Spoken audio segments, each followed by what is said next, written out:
Au cœur de Buenos Aires, une légende est née. Non pas dans un grand stade, mais au coin d'une rue poussiéreuse. Voici l'histoire d'un garçon nommé Nico. Un garçon qui vivait pour le beau jeu. Du lever au coucher du soleil, Nico driblait, passait et tirait. Son ballon de cuir usé, un compagnon constant. Son talent, brut mais indéniable, brillait comme un phare, attirant l'attention des entraîneurs locaux. À l'âge tendre de 8 ans, Nico a rejoint son premier club, une petite équipe passionnée nommée Los Pumas. Sa vitesse et son agilité étaient fascinantes. Il dansait devant les défenseurs, son toucher si sûr, sa vision si claire. À chaque but, à chaque victoire, les murmures se faisaient plus forts. Ce garçon, il est spécial. Nico, cependant, restait les pieds sur terre, alimenté par un amour du jeu qui allait au-delà de toute récompense. Le talent de Nico ne pouvait pas être contenu. À 16 ans, il a été repéré par le club Atlético River Plate, l'un des clubs les plus prestigieux d'Argentine. Quitter l'équipe de son enfance a été difficile, mais Nico savait que c'était son rêve qui prenait son envol. Il a relevé le défi, sa détermination inébranlable. Il s'est entraîné sans relâche, affinant ses dons naturels en une arme d'art et de précision. Ses débuts au River Plate ont été une révélation. La foule, habituée à la grandeur, a retenu son souffle lorsque Nico, un tourbillon d'énergie, est entré sur le terrain. Il n'a pas déçu. À partir de ce jour, son nom a été gravé dans le cœur des supporters.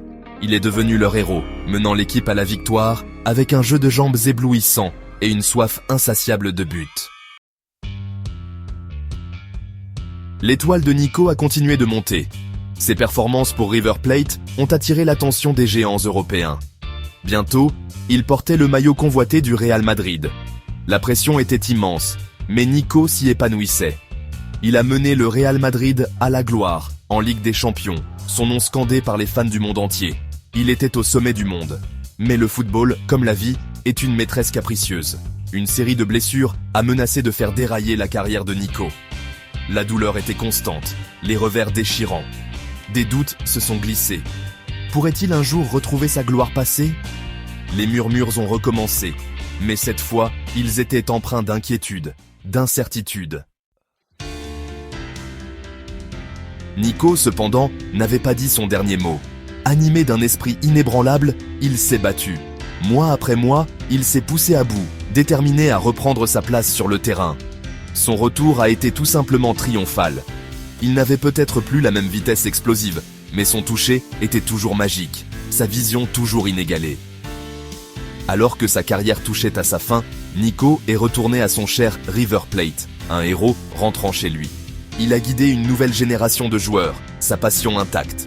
Lorsqu'il a finalement raccroché les crampons, c'était avec un cœur plein de gratitude. Le parcours de Nico, des rues poussiéreuses de Buenos Aires au plus grand stade du monde, a été une source d'inspiration.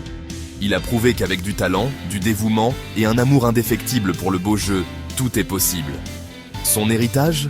Un rappel que la vraie grandeur ne réside pas seulement dans les trophées, mais dans la marque indélébile que vous laissez dans le cœur de ceux qui vous ont regardé jouer.